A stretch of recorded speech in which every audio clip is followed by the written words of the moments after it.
semuanya, kenalin aku Khalila. Dan aku Gea, kita berdua yang bakal nemenin kalian belajar.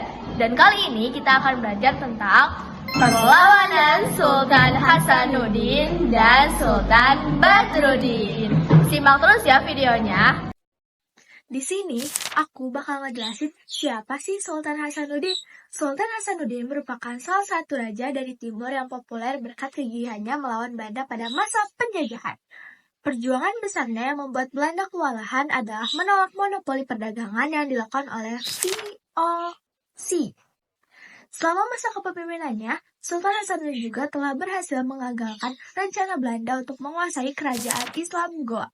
Tidak hanya itu, dia bahkan menyatukan kerajaan-kerajaan kecil untuk bersatu memerangi penjajah.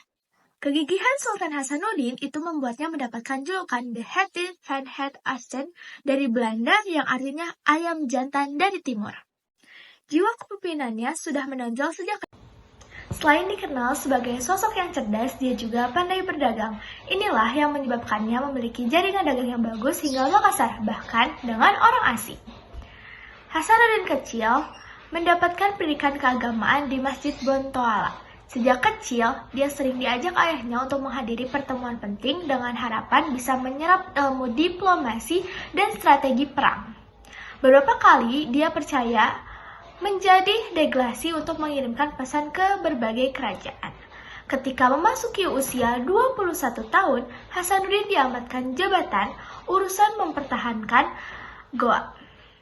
Ada dua versi sejarah yang menjelaskan pengangkatan menjadi raja, yaitu saat dia berusia 24 tahun atau pada 1655 dan saat dia berusia 22 tahun atau pada 1653. Nah, dilanjut, di sini aku bakal ngejelasin tentang kisah perseteruan antara Arukpalaka dan Sultan Hasanuddin. Kira-kira siapa sih sosok Arukpalaka? Arukpalaka adalah bangsawan dari Kerajaan Bon, suku Bugis yang menentang dominasi Kerajaan Goa di Sulawesi Selatan. Pada masa itu, Goa adalah kerajaan kuat dan luas wilayahnya, yang dipimpin oleh Sultan Hasanuddin, seorang raja yang dikenal tangguh, berani, dan dijuluki ayam jantan dari timur oleh Belanda. Pada 1666, Arukpalaka dan VOC bersama-sama melancarkan serangan besar-besaran terhadap Goa. Dalam pertempuran yang berlangsung selama bertahun-tahun, akhirnya Goa mengalami kekalahan dan harus menandatangani perjanjian Bongaya pada tahun 1667. Perjanjian ini mengakhiri perang di mana Goa harus mengakui kekuasaan VOC dan melepaskan Bone dari kekuasaan mereka. Arukpalaka akhirnya diakui sebagai penguasa Bone, sementara pengaruh Goa melemah. Pertempuran antara Arukpalaka dan Sultan Hasanuddin ini menjadi simbol perjuangan rakyat Sulawesi dalam mempertahankan kemerdekaan, meskipun akhirnya harus menghadapi tekanan Belanda yang semakin besar. Nah, kira-kira kalian penasaran nggak sama perjalanan persetuan antara Arukpalaka dan Sultan Hasanuddin? Jadi, pada tahun 1660, Arukpalaka memimpin pemberontakan melawan Goa, tetapi gagal. Akibatnya, ia melarikan diri ke Batavia yang sekarang disebut sebagai Jakarta dan meminta bantuan VOC atau Belanda. Belanda pada masa itu berusaha memperluas pengaruhnya di Nusantara dan melihat kesempatan untuk melemahkan Goa yang menjadi salah satu kerajaan yang menolak keras kehadiran mereka. Nah, sekarang apa ya yang menjadi penyebab pertentangan tersebut? Pertentangan antara kerajaan Bone dan Goa telah lama terjadi, dan salah satu sebab utama adalah ketidakpuasan Bone atas kekuasaan Goa yang menekankan kebebasan suku-suku lain. Bone merasa berada di bawah tekanan yang berat, akibat kebijakan Goa yang mewajibkan berbagai daerah, termasuk Bone, untuk tunduk dan membayar upeti. Nah, sekarang kalian tahu nggak sih perjanjian Bongaya itu apa?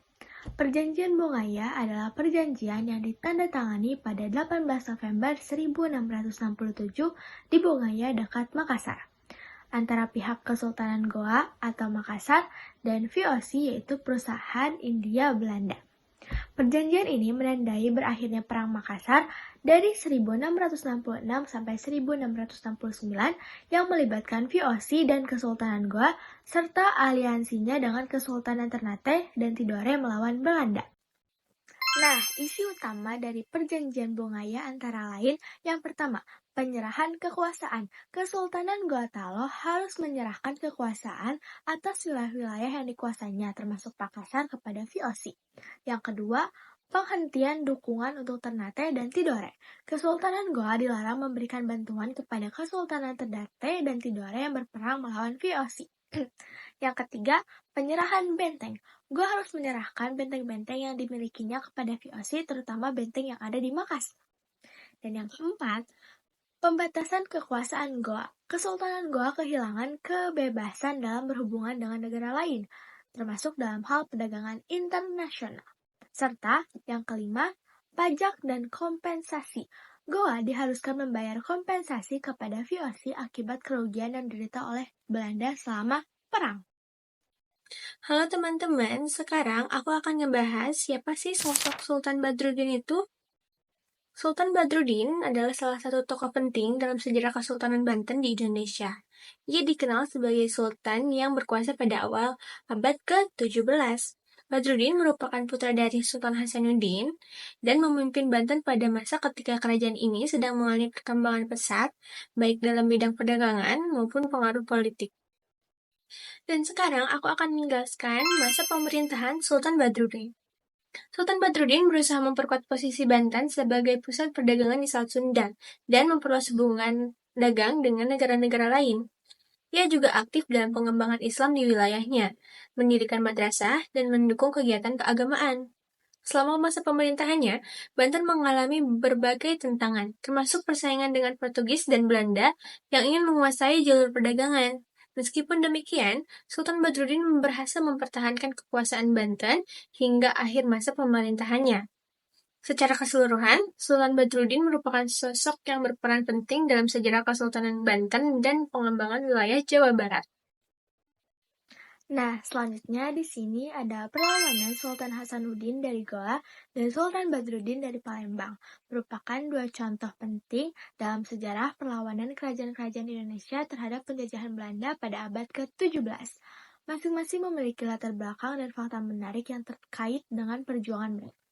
Berikut adalah beberapa fakta yang mungkin kurang dikenal mengenai kedua pemimpin ini. Yang pertama adalah perlawanan Sultan Hasanuddin dari Goa. Sultan Hasanuddin adalah Sultan ke-16 Kerajaan Goa di Sulawesi Selatan yang terkenal dengan perlawanan sengit terhadap Belanda dalam Perang Makassar 1666 sampai 1669. Berikut beberapa fakta terkait perlawanan Sultan Hasanuddin. Sultan Hasanuddin memiliki pasukan yang kuat dan menguasai wilayah yang kaya dengan sumber daya alam.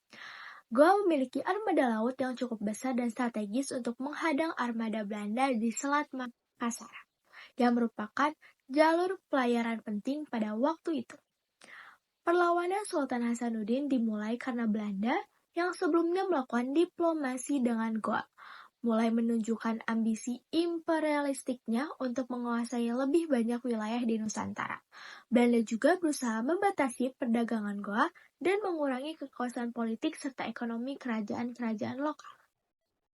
Meskipun terkenal dengan peperangannya, Sultan Hasanuddin juga seorang diplomat yang cerdas.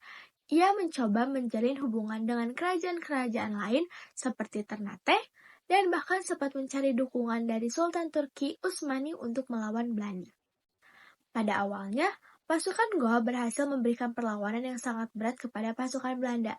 Namun akhirnya Goa harus menyerah setelah kekurangan logistik dan sumber daya serta tekanan dari kekuatan Belanda yang besar. Di sini kita akan membahas bentuk pertarungan Sultan Hasanuddin. Yang pertama, membangun benteng. Sultan Hasanuddin mempersiapkan benteng pertahanan yang dibangun sepanjang pantai dan mengkoordinasikan beberapa sekutu Goa untuk melawan kesewenangan VOC. Benteng yang dibentuk ini dinamakan Benteng Barombo. Peperangan antara kerajaan Goa dengan VOC pecah pada tanggal 21 Desember 1666 dan pada tanggal 23 Oktober 1667, benteng ini berhasil dikuasai oleh VOC. Yang kedua, bekerja sama dengan kerajaan sekitar.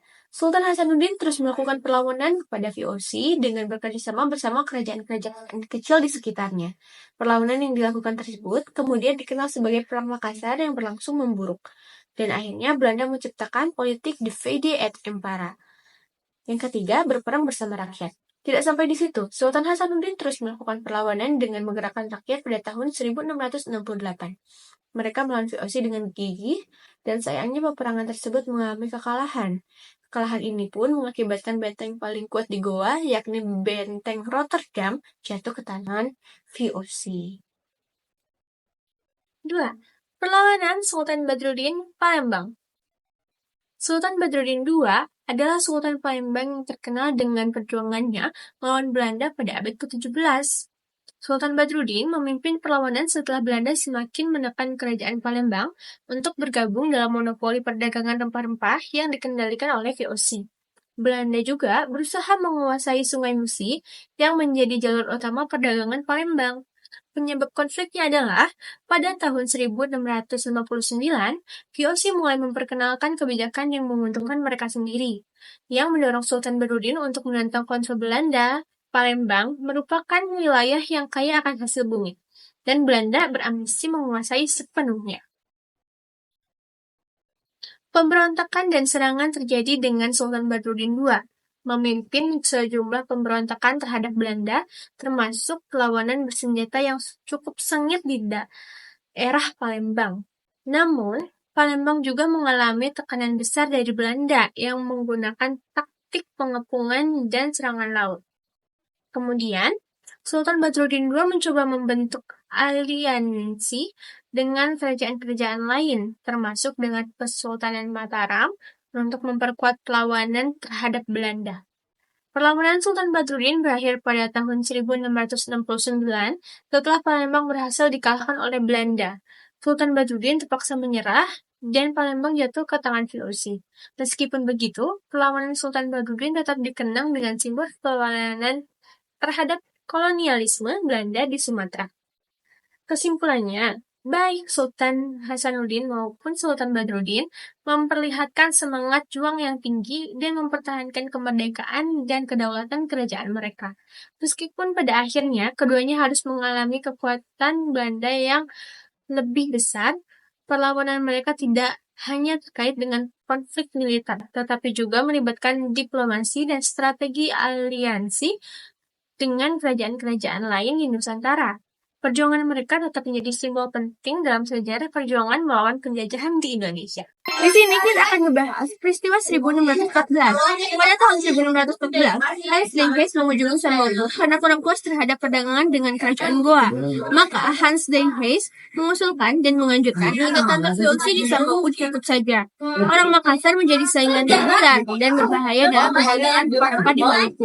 Bahkan Hans Dengeis menganjurkan agar semua perahu orang-orang Makassar di Maluku diserang kemudian dihancurkan. Kemudian dikirimlah Francois Wittert ke Samosir. Dalam perjalanan ke Kepulauan Maluku, Francois Wittert ditugaskan mengadakan hubungan dengan Goa dan membuka kembali kantor dagang Belanda di sana. Samuel Dengeis ditugaskan untuk menjadi kepala kantor dagang di Samosir. Jadi kesimpulannya, perlawanan Sultan Hasanuddin dan Sultan Badruddin melawan Belanda menunjukkan semangat juang yang luar biasa dalam menghadapi kekuatan penjajah. Meskipun mereka tidak berhasil mengusir Belanda pada masa itu, perjuangan mereka tetap menjadi bagian penting dari sejarah perlawanan Indonesia. Semangat mereka menginspirasi generasi setelahnya untuk terus memperjuangkan kemerdekaan dan menegakkan kedaulatan negara Indonesia.